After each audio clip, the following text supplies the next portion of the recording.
Thinking Aloud. Conversations on the leading edge of knowledge and discovery with psychologist Jeffrey Mishlove.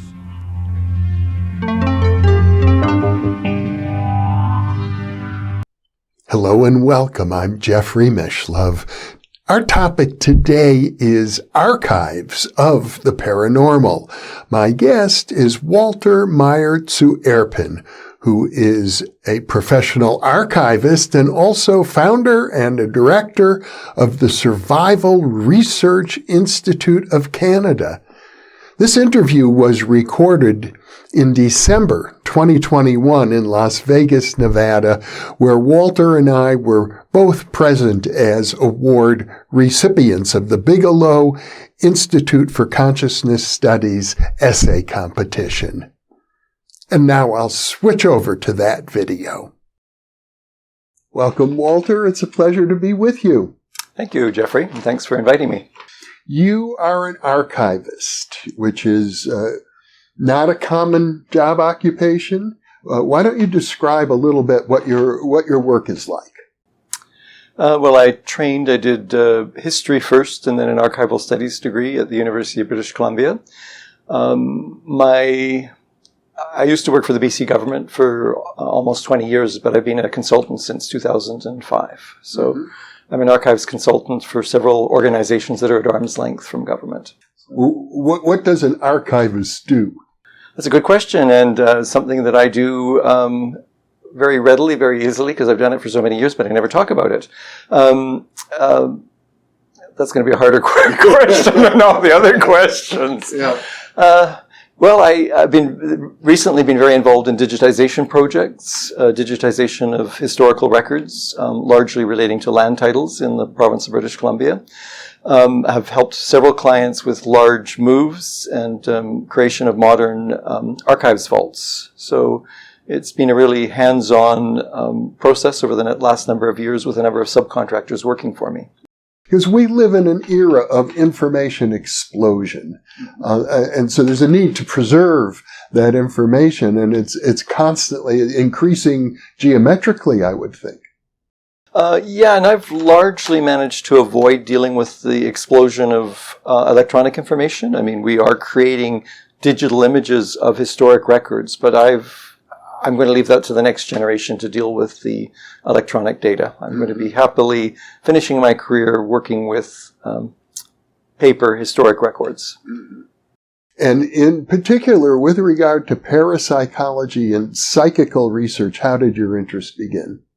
That goes back a good number of years. A dear colleague of mine, Deborah, in 1990 asked if I would research and contribute an article for Archivaria, the journal of the Association of Canadian Archivists, focused on the records of the Spiritualist movement in Canada. So I started researching and I found out there wasn't much available because small organizations, especially NGOs, are not good at record keeping and ensuring that something happens to them. So those records often end up in the home of the principals involved in the organization, and sometimes when they ultimately pass away, they end up being thrown out as family are cleaning out the house. So, but during that research, I came across reference to the Hamilton research, the researcher Dr. Thomas Glendenning Hamilton in Winnipeg, Manitoba, which is another aspect of the research I've been involved in. But just to stay on the topic of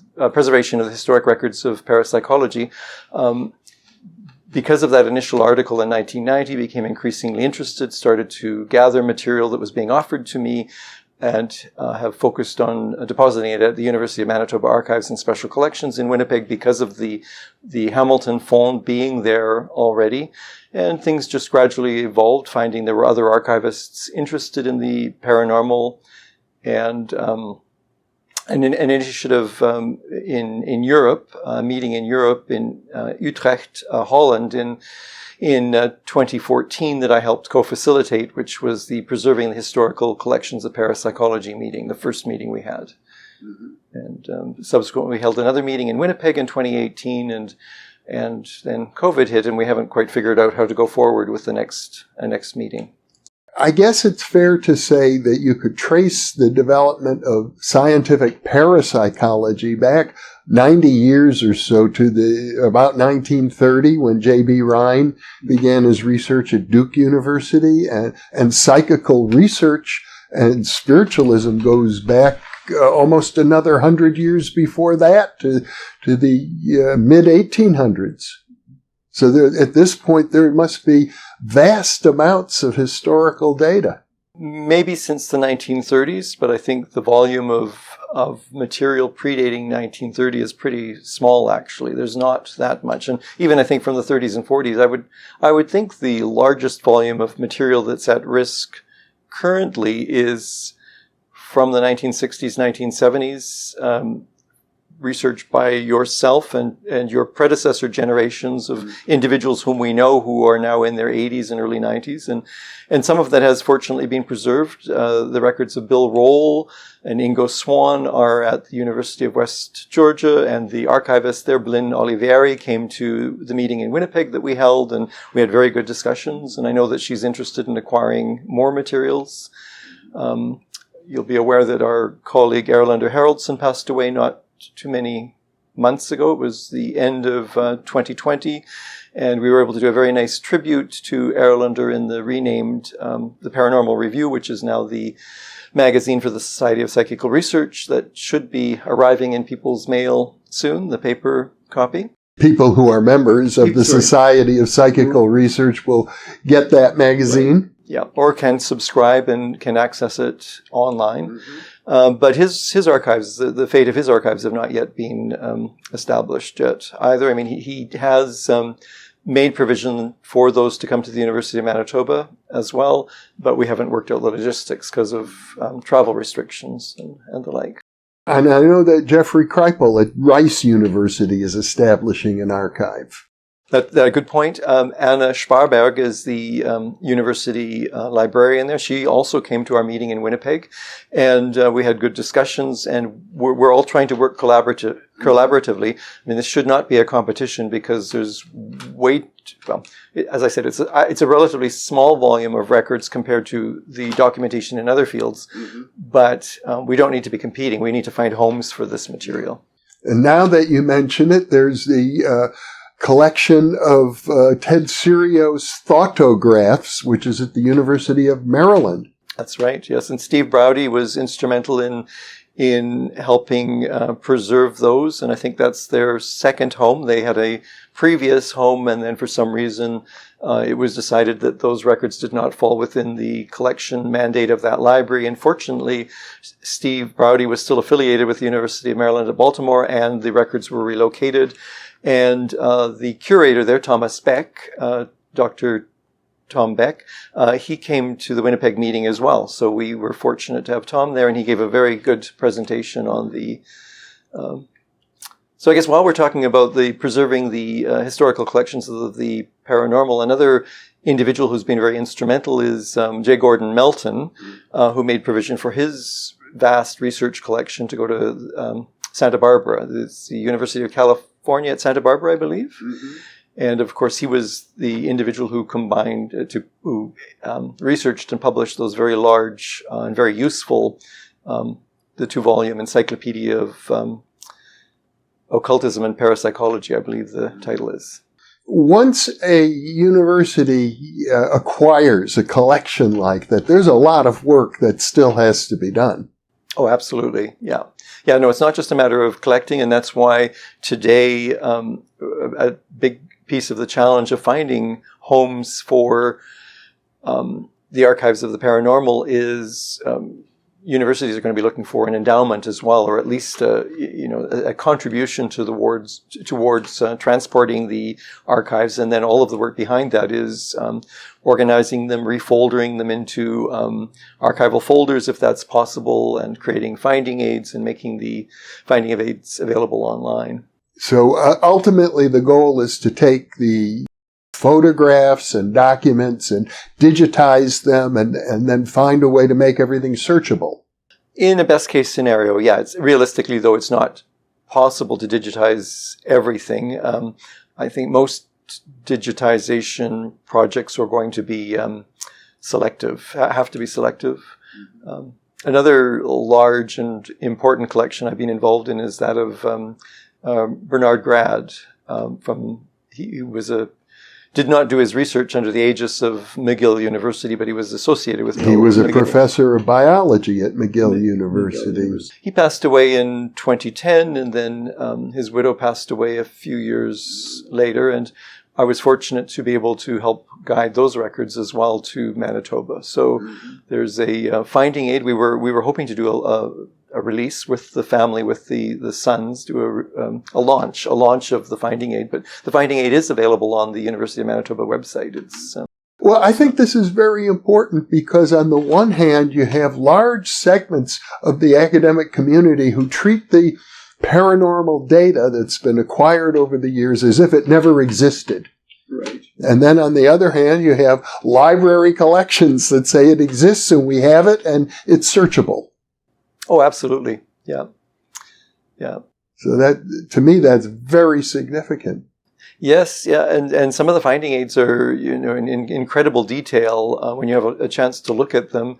The University of Manitoba has, I'm not sure how many collections I've helped direct to Manitoba, but the list, if you search Manitoba, psychical research and spiritualism, you come up with quite a large list of collections that are accessible there, and that would not have happened if it weren't for the Hamilton collection originally. Mm-hmm. I think that the first large collection, that, in addition to all the smaller ones, the first large one that I helped direct there were the records of Alexander Imich, who lived to be the age of 111 or 114. For a very short period, he was the oldest living male in the United States, I believe. And a psychical researcher. Oh, absolutely. Yes, that's right. Yes. Yeah. And in his earliest study, he was so proud showing me his earliest study was a typescript, very poor quality carbon copy typescript from 1932, I believe with a Polish medium. Yeah. I mean, this is all on record. Mm-hmm.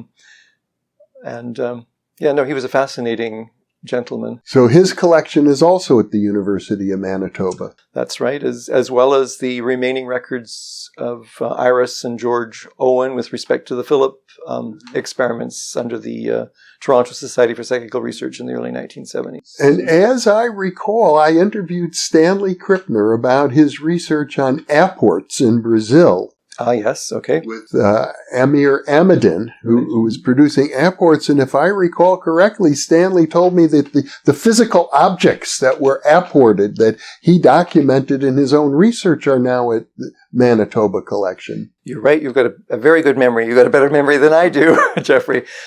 Yes, Stan and I were in contact following one of the Society for Scientific Exploration meetings. I remember sitting with Stan Krippner and Rosemary Pilkington, and I often have a letter of intent at hand, and I got him to sign a letter of intent, and then we followed through, and those objects are available at the University of Manitoba. Now, archives don't typically acquire artifacts, three-dimensional objects, but because this is such a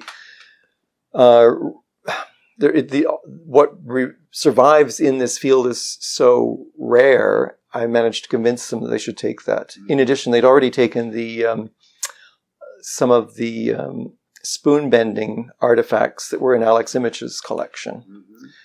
And most recently, we've acquired I've helped the university acquire a seance table, a wooden seance table from we believe it's from the 1930s. Definitely it was from Winnipeg, because Dr. and Mrs. Creighton, who were members of the Hamilton group in Winnipeg, they moved to Ontario, and it was through meeting their son that I was able to suggest that table might go back to Winnipeg, and they agreed that it should. And since we're talking about objects, I'm pretty sure that the Stanford University Library or Museum keeps in their basement a collection of objects that were purportedly apported by the brother, I think, of the founder of Stanford University, who moved to Australia and was a spiritualist. Are you aware of that collection? I'm not aware of the collection, but I know of the Stanford who, there's a very thick-bound volume that a Mr. Stanford had a role in editing, I believe. I have a copy of it at home, and I know that he was affiliated with the university, so he was the one that was interested in the psychical research. Mm-hmm. I wasn't aware that he was a spiritualist. I have been told, I have never seen it, but I have been told that they keep in the basement there objects that were purportedly apported during seances in Australia. Oh, well, if you send me a reminder, maybe we can pursue that, and I can look at the volume that we've got and just find out more about it. I've always been curious about it. I don't know that they've been properly cataloged or anything and how accessible they are, but because he was, I think, the brother of the founder of the university, he managed to get the University Art Museum, I think it is, at Stanford University to agree to accept these items. No, that would be interesting to pursue, because another initiative that has followed upon the Winnipeg meeting in 2018, the Preserving the Historical Collections of Parapsychology meeting, there was discussion there about a portal, an internet portal, to be able to have institutions contribute a profile. And so that's also freely accessible through on the internet, with a URL, a very short URL, phcp.nl. And the reason that we went for NL, which stands for Netherlands, is because the first Preserving the Historical Collections of Parapsychology meeting was held in Utrecht in 2014. Mm-hmm. So it's an acknowledgement, and it wasn't available. Yeah. It was the available. So we've got already, maybe there's only 15 or so institutions that have contributed profiles, but we would like, it's all a voluntary effort, but would like more institutions to contribute profiles, even if they have only a small collection, because that would be a very useful place for individuals to be able to go to research and find out that, for instance, there's this box hidden away, and I'd never heard that one. Yeah, the Stanford University is very mysterious, and maybe they're a bit embarrassed about it. You mentioned Utrecht, and that's where Professor Tenhoff did a great deal of research over many years. Yes, and Wim Kramer is very interested in the history of Dutch spiritualism and psychical research. And I don't remember the details of which collections, but they have also worked to, the Het Johan Borgman Fond, and it has financed a lot of that work to place archives and even library collections in, they're not holding them themselves. They're finding homes for them in academic libraries primarily, or the state library. Well, let's talk about the collection that you helped start all of this with, the work of Thomas Glendenning Hamilton. He was in Winnipeg. Yeah, he was a medical doctor in Winnipeg. He was born in 1873, dies in 1935. And leading a very normal professional life for those days, and became interested in psychical research through a colleague of his who'd had firsthand experience of the patient's worth phenomena. A professor at, I think it was the University of Winnipeg, William Talbot Allison, had gone down and had sittings with Mrs. Pearl Curran. In St. Louis, Missouri, who was the channel for patient's worth. Yeah. And so it was as a result of Reverend Dr. Allison speaking with Dr. Hamilton and other colleagues that he became interested. Then a small group of them tried thought transference experiments. So in 1918, they did some thought transference experiments which convinced them already that was possible. And from there, it was the Hamilton family's nanny, Mrs. Elizabeth Poole, who it was discovered that she had a telekinetic ability. She was able to cause objects to move, in particular a small table. So from there they started, and they had some, the normal sort of table rocking, table tilting, which doesn't prove an awful lot. And they had a very short period where they actually tried to get communication through rapping, through calling out the alphabet and raps. So, but that wasn't the most astonishing part of the Hamilton research. Was in fact the non-contact table levitation. So over a number of years between, they studied the table phenomena between 1921 and 1927, but especially between 1923 and 1927 on over 50 instances. There's over 50 photographs of tables, some of which are completely in the air with no contacts. And they're amazing photographs that I'd be happy to share with you at some point if you're interested. Well, the intriguing thing about all of this is that it seems to have occurred at a historical moment when spiritualism was very vibrant, and throughout North America and Europe, people were, before the era of television, people, instead of sitting around in front of the TV, people would gather and hold seances. Oh, absolutely. And the Hamiltons were holding seances. They referred to them as sittings or seances. In a spiritualist sense, but with the psychical research overlay. So the Hamiltons never attended spiritualist churches. They would never have considered themselves spiritualists. And in fact, the group founded the Winnipeg Society for Psychical Research in 1931. And Dr. Hamilton became the first president, and a number of other medical doctors and lawyers and professionals were on the council. So Dr. Hamilton was really trying to research the what we know now as psychokinesis, PK, the macro PK, was trying to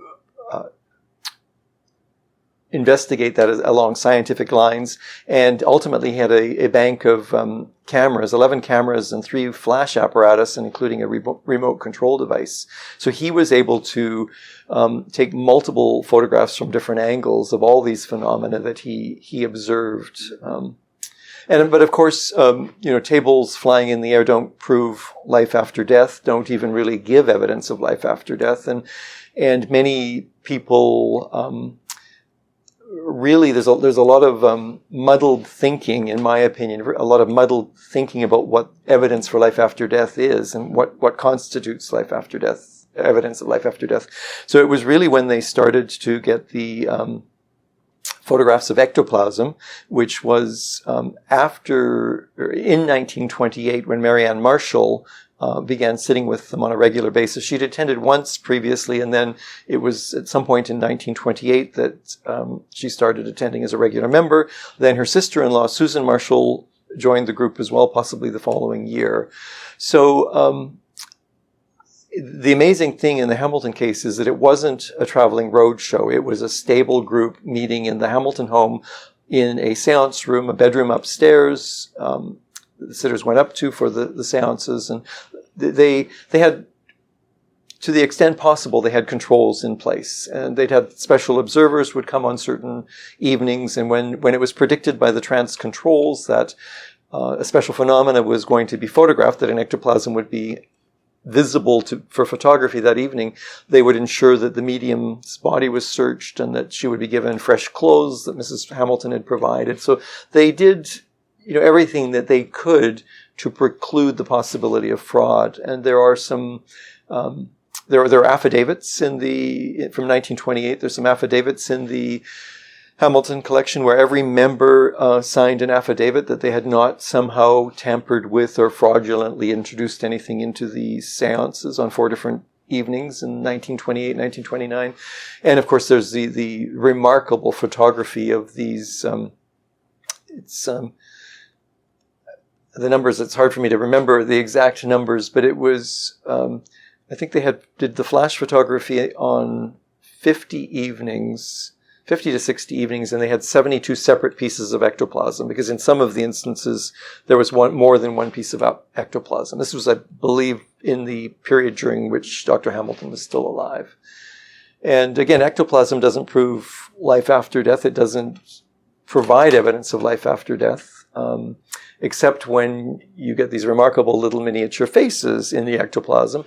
And that, then the Boggle threshold, you really hit up against the Boggle threshold, and you have to weigh that and say, well, what is that? And there's one photograph in particular that convinced me of the authenticity of the ectoplasmic photographs, because I cannot see how it's very clear that the ectoplasm is a vaporous substance that is coming out of the body of the medium. it becomes visible. It's possible to photograph it. And there's one photograph, at least one, where they've been glued into an album by a third party who maintained his own album. He was a respected lawyer in Winnipeg, Mr. Green. And it shows the fully formed ectoplasm with the face of Charles Haddon Spurgeon. And then a minute and a half later, there's just a very little piece of ectoplasm left at the mouth of the medium, Mary Ann Marshall. Mm-hmm. And when I first saw that photograph of Mrs. Marshall with Charles Haddon Spurgeon ectoplasm, and it was one of the sepia tone photographs. It was maybe a 5x7 enlargement or so. To me, it wasn't like a photograph glued into an ectoplasm, which is the common argument. They look so fake. Many of them do. They do, and I have to admit it. But this one is the one that, it's. If there are white crows, the endless discussion of white crows, which during our meeting recently, I'll attribute this to Cal Cooper. Cal Cooper thought we should be looking for gray crows. I'm convinced that if there is real ectoplasm, it's documented in the Hamilton collection. Mm-hmm. And it is by far, both in terms of the table phenomena and the ectoplasmic phenomena, the Hamilton collection is worldwide the best documented collection. And I know that's a huge claim, but I've not seen anything to match it. Well, we're talking about hundreds of photographs altogether. Yeah, but from all the different angles, there's something like 700 photographs. And again, I don't have the exact numbers, whether those are 700 photographs of all of the different phenomena. I can certainly provide a website link for you if you like, and we can. I will post the website link on the video so that people who view this will be able to go directly there. And I know, for example, the University of Manitoba archives contain the records going back about that far to the 1930s, I think, of Psychic News, the Spiritualist newspaper of England. Right, that's another project that I was involved with. So that was a project initiated with Roy Stemmen, mm-hmm. whom I've interviewed Roy. Roy, a good friend, and he. We both had personal. We both had personal interest in it. We wanted access to psychic news, and obviously, as an archivist, I was concerned about the condition of the newspaper as I'd seen it. So. It was a long process, way longer and more complicated than we thought. But yeah, it's fully searchable from 1932 to 2010. All those almost 78 years, I guess, of psychic news are accessible on the University of Manitoba Archives website. So, where I think this could be especially useful is at looking at the relationship between cultural moments or cultural modalities and the kind of phenomena that occur. That back in the late 1800s or mid 1800s, early 1900s, spiritualism was much more, what is the word I'm looking for? People were more receptive to spiritualism then than I think they are today. Yes, I think as you mentioned, there was more time. It was before TV. They had more time to invest in sitting in circle for development. And people were more willing to commit to weekly attendance, or even in the case of the Hamiltons, people were coming 2 and 3 times a week sometimes. I mean, those ectoplasmic manifestations, the documentation shows that sometimes the guide told them how many times they had to sit before you're going to have to sit. There was a process of preparation. Yeah. And I don't think today with our desire for instant gratification and Googling this or, mm-hmm. Looking for answers, I don't think people are willing to sit for that long. It's rare. I know I've interviewed a physical medium, Stuart Alexander, in the United Kingdom, who tells me today he's a man my age in his 70s, and he produces a lot of physical phenomenon. He's been observed by members of the Society for Psychical Research. But as I recall, I think he told me he sat regularly in a spiritualist development group for years before anything occurred. Yeah, no, and I've been fortunate. I was able to attend one of Stuart Alexander's seances in the home circle. I was visiting York and mm-hmm. was hosted by spiritualist friends and who were members of the circle, and they just phoned up to see whatever evening of the week, of Thursday evening maybe, and phoned to say, hey, is there any extra room for a guest? So I was the only guest in Stuart Alexander's home circle that evening, and was invited to the table to experience to the edge of the end of the small oval table. And that hand, there was this sort of blob of black energy pulsating. And then on a second attempt, I went back and I read my notes recently for that. On a second attempt, we were all still seated in the same position. This hand and arm emerged out of this pulsating blob and reached out, and I was advised that I could touch it to hold. It was what we clasped hands, and as quickly it disappeared. And it's really hard to know what to make of that. Totally mind-boggling. Totally mind-boggling, yes. And, in my opinion, Stuart Alexander's the real deal. Mm-hmm. It's still, I don't know how to explain, what's... It's not likely to fit into a mechanistic explanation. No, not at all. It's, and the claim in that instance, as you know, is that is the materialized hand of Walter Stewart Stinson, which, interestingly, Walter Stewart Stinson starts as the deceased brother of Mina Crandon in the 1923. There was a whole debacle over the Scientific American, and I'm good friends with Marjorie's, and so that she was known as, Mina Crandon was known as the medium Marjorie to protect her identity, which was very short-lived, and I guess that of her husband as well. And I'm good friends with Mina Crandon's great-granddaughter, Anna Thurlow. Oh. So I have this relationship with Walter Stewart Stinson from the Crandon case. He's central to the whole Hamilton case because he was the main trance control in the Hamilton research with Mary Ann Marshall, also with Susan Marshall. I mean, he wasn't...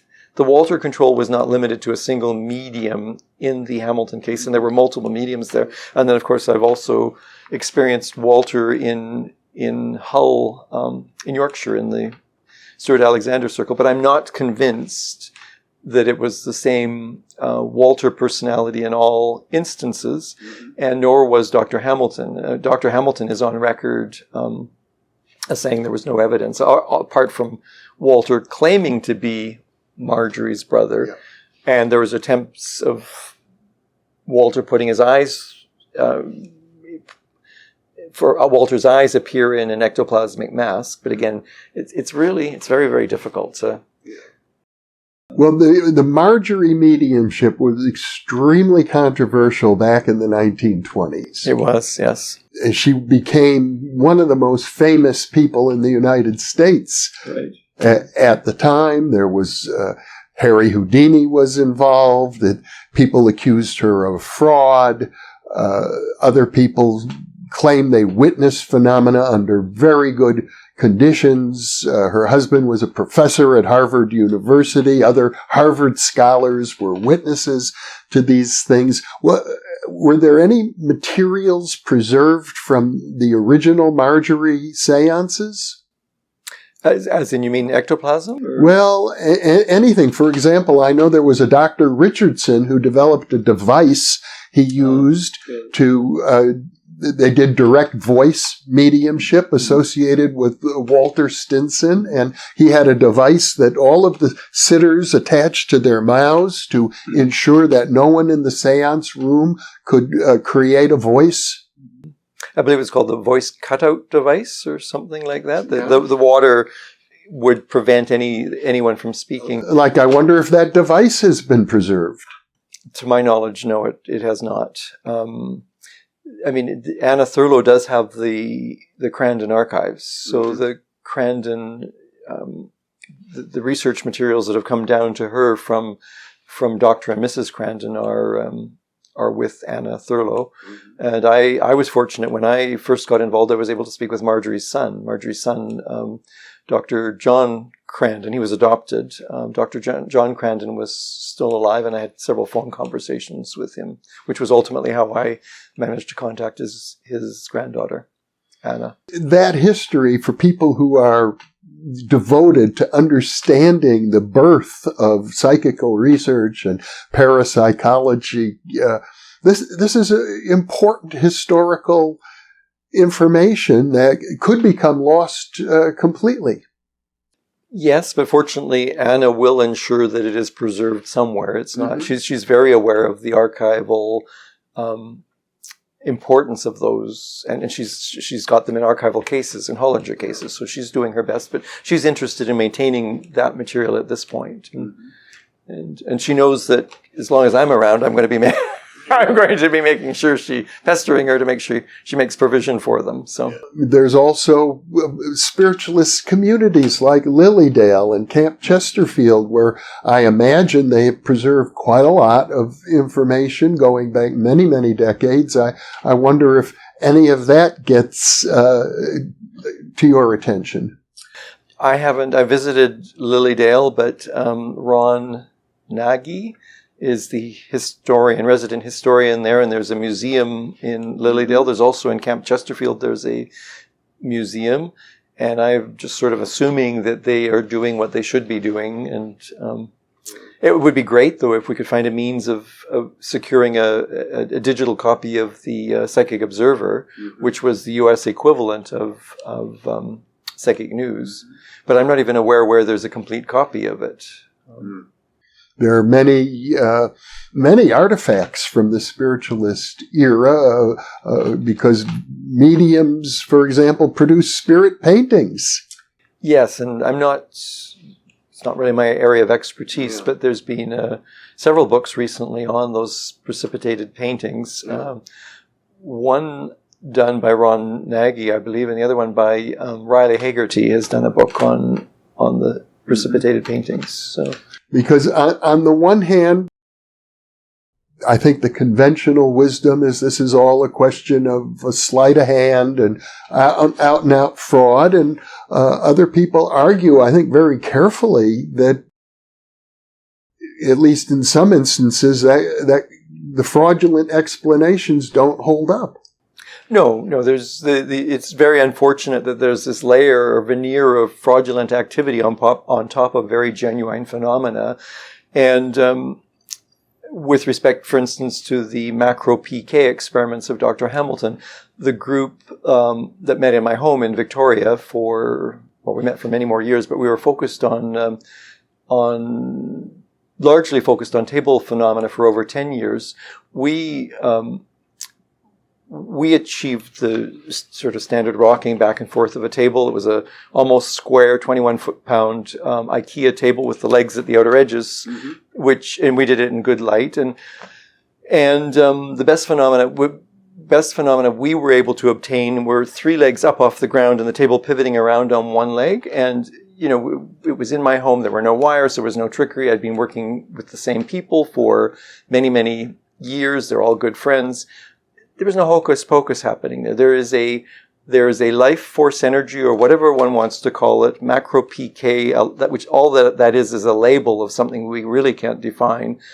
And there's no way that it was ideomotor or unconscious muscular action. And it's so irritating when the experts, so to speak, that have had no experience of these phenomena get into a documentary with you, the Chris French of the world or James Alcock, and aren't even shown the phenomena and make, the usual comments, blah, blah, blah, blah, blah, about it can't possibly be real. Well, it is real. I've observed it. And I know that table, pivoting on one leg, especially when there was no, on one instance when I observed it, there was a sitter on either side of the table. There was nobody straddling the corner on which it was pivoting. So to pivot a table, you have to be exerting downward pressure. We can see all the hands.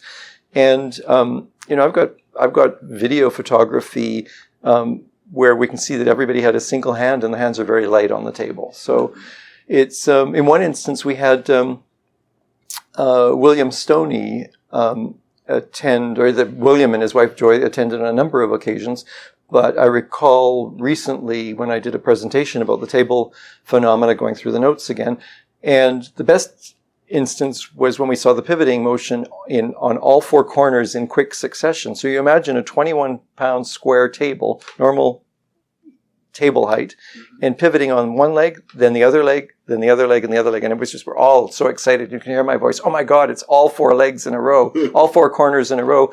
And the interesting thing when I read the notes was Bill Stoney was on one corner. His wife, Joy, was on the other corner. So they weren't even people that were regular members of our group. If one argues, well, this is something that one has learned, they didn't have time to learn that. They may have attended, they live out in Virginia, and Bill Stoney is a retired aeronautical engineer who is featured on the list of NASA's the 10 most people you'd like to meet. So Bill came to us through Iris Owen, who was living in Calgary at the time, and Iris was in her 80s, and I think she was getting tired of all these inquiries, so she referred Bill to us, and Bill came out and, met several times. So, well, now, since you brought up Iris Owen, who was very active with the Toronto Society for Psychical Research and one of the co-authors of the famous book, Conjuring Up Philip, what about the records of the Philip group? Are they being preserved? What survived after Iris's passing, George and Iris's son, Robin, I'm in contact with, and Robin sent them to my organization, the Survival Research Institute of Canada.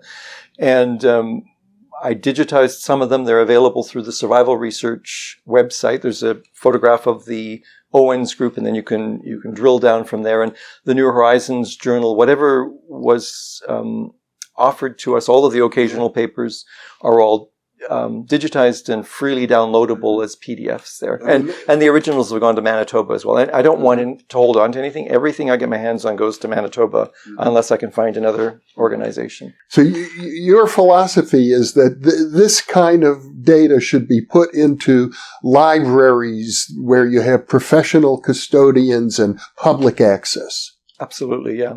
Yeah, preferably archives and special collections so that they're non-circulating. I think they need to be non-circulating collections because otherwise they'd be damaged. Well, and some of them are selling for such. Recently, we saw a colleague manage to purchase a copy of Conjuring Philip for $200 or something like that, and which is a ridiculous price. But they would disappear. I think if they were in university stacks, they would. So I think they should be in special collections. I see what you're saying. Yes, I've noticed that lots of times these books and psychical research and parapsychology are small print runs to begin with. I think that's it, yeah. And then they go out of print, and over time people realize they are historical treasures. And they're hard to find. Yeah. Lots of spiritualist books from the 1930s and earlier are quite valuable. They are, yes. And I think the reason is people are looking for authentic evidence. That, I think, is a challenge for a lot of people to figure out how one determines what authentic evidence is. And I do believe that all of these experiences, all of these exceptional human experiences as coined by Rhea White, they're all valuable. But they're not all evidence of life after death. They're evidence of all kinds of things, but not necessarily life after death. So that's what my primary interest in this for many years has been, in addition to the personal experiences I've had that have convinced me with beyond doubt there is life after death. How does one make one's way through this broad field of human experience and help make some sense of it for other people? Because most people are not willing to spend, I haven't been in this quite as long as you, but I started in 1975. So I've got 46 years, I guess, going on 47 years, including, I don't have an Uncle Harry, but I have my grandfather John, who, stood there between myself and my mother at a spiritualist church service, and gave a very important message to me as a struggling teenager at that point when I was 17, I guess. A very important, a very affirmative message that everything would be fine. And the medium was able to look at us and say, I've got your father, your grandfather, your father, he's standing behind you. His name is John. It's not the depth of evidence in that case, but the accuracy was there because it was so short, and the message was so relevant to me. So it's and I've had a handful of very, very good evidential experiences, which helps me know the importance of all of this as human experience. I think that's the key, Walter, because ultimately when we talk about survival after death, we're talking about the far reaches of human consciousness, whether it's survival after death or materialization or apport, psychokinesis or ectoplasm or telepathy. It's ultimately about what human consciousness is capable of achieving. And we don't understand that. We're just grappling with that. I know there are people that claim they understand it, and there are people that we know that have claimed that, that life after death or any other thing is absolutely proven. It's proven to me. I know that it's proven to you, but it's not something that is being proven to the masses. And how does one portray it all in perhaps a better light because of the controversies that come up every once in a while about different aspects of the evidence, where things are discredited many years later, or it's a challenge. But establishing these archival collections seems to me to be an important piece of the puzzle. Absolutely. I think that if we don't do that, every generation is going to reinvent the wheel and start over again, and there's no ongoing process. There's no base from which one can. And I'm also fascinated by the way the phenomena seems to change over time. For example, in recent years, a lot of the phenomenon that were once attributed to spiritualist seances now are associated with UFO contactees. I haven't delved into that other than reading some of the Whitley Strieber's books and deciding I'm going to pull the blankets over my head and I'm going to hide. So I have not delved into that. But no, certainly the types of communication have been changing. As you said, people don't have the patience. So ectoplasm, there's not as many instances of materialization or ectoplasm now.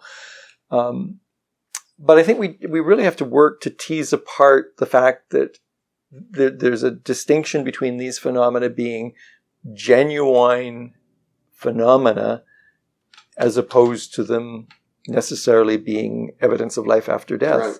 Right. You may be aware of the book that's coming out, a 3-volume, it's really his magnum opus, an author living in France, Michel Granger, who's publishing La Saga de l'Ectoplasme. So he's published volume 1. He's got 2 more volumes to go. I've been working with him since about 2004. And he's a retired chemist, chemist in the French sense of pharmacy. So, and he's convinced, he's absolutely convinced of the reality of some genuine ectoplasm. I am not sufficiently aware of the French literature, but I know, for example, at the Institut Metapsychique in Paris, they have a collection of paraffin hands that were apparently ostensibly materialized in seances. I'm not saying it exactly. The wax was created in the seance there was a bucket of molten wax and a bucket of cold water, and the story is that the spirit would be asked to dip their hand into the molten wax and into the cold water, and then the hand would dematerialize, and floating in the water would be those wax fingerprints, or even in some cases whole hands. Like a glove. And then later they would fill those with plaster of Paris, I believe, and then they would have a permanent artifact. So that's what they have, the plaster hands made out of the paraffin gloves that were produced in seances. Correct. And there are photographs, certainly, of some of the wax fingerprints that you will have seen in the Paranormal Review special issue about Dr. Hamilton. So Dr. William Creighton was involved in those experiments, and it's his table that I mentioned earlier. The table that we've managed to acquire from Manitoba comes from Dr. and Mrs. Creighton. Well, without the existence of these various artifacts, if you were to try and tell the story, of what happened, people would think you're making it up. They do anyway. I mean, and my conclusion is the fringes. I've spent 30 years since I went to Winnipeg to first look at the Hamilton records in 1991. I'd have to advise anyone getting involved in this field. It's different. I'm interested in these as archival collections and ensuring the preservation of all this material. But I really would suggest anyone new getting into the field shouldn't be looking around the peripheries of the paranormal. Forget about tables moving and ectoplasm, but focusing on contemporary instances of after-death communications, for instance, and because those are a current form of exceptional human experience that are frequently had by many people. And, I think the idea of an online registry as Jeffrey Long is doing with, and Jeffrey and Jody Long are doing with the Near-Death Experience Research Foundation. They have a smaller page focused on ADCs, after-death communications. And I think that is possibly the way forward to collect those and then select the most impressive ones and apply the research methodology that Ian Stevenson developed with respect to the cases of the reincarnation type, and really do that in-depth research. Because so long as this all remains anecdotal and there's no real follow-up, and especially until we know the who, when, why, where, and what about a case, it's never going to be taken seriously. And I spent all these years, I have 3,000 books from the Survival Research Institute of Canada Library in my home. I have access to those monographs. And nobody's really going to pay attention to that, especially from the aspect, the court of law aspect, until we can document who all those people were. Who were the mediums? Who were the recipient of the message? Who were the spirit communicators? With inaccuracy, just as Dr. Ian Stevenson attempted to do with the court cases. It's hard work. Oh, it's excruciating work, yes. But I think it has to be done. And a younger generation is going to have to do it.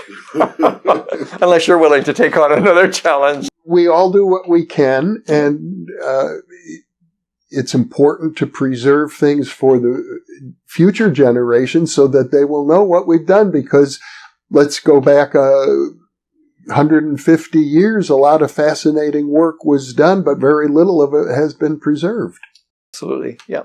Yeah, no, the material from the 1840s, 1850s, 1860s not much survives. And I've not been able to look at the Society for Psychical Research archives, the 1880s. And again, with the American equivalent, we don't know what survives from those early decades, but I suspect it's mostly what actually was published. Yeah. I don't think the raw data is there. Well, Walter Meyer to Erpen, this has been a fascinating conversation. I know we could talk for hours because we both have a passion for this field. And I expect that there are amongst the viewers and listeners of our conversation younger people who also are cultivating a passion for it. And that's why I think it's important that we can share our experiences on video, and that also becomes part of a larger archive. And that's an important question. Have you made provision for archiving of your work? I should talk to you about it. At the moment, they're on YouTube. Right. And so Google owns YouTube, and I imagine that they are... there is, what do they call it, the Internet Time Machine? The Wayback Machine. The Wayback Machine. Yeah. So once things get up on the Internet, they're already being preserved to some extent. And I have 1,000 videos on this YouTube channel now, more than 1,000 actually. And it's growing. So hopefully that also becomes part of the permanent archive. A very important part to the number of people you've interviewed over these decades, right? It's very important. And now you are one of them. Oh, thank you. Yes. Well, thank you, Walter, so much for being with me today. It's been a real pleasure. Yes, likewise. And for those of you listening or watching, thank you for being with us.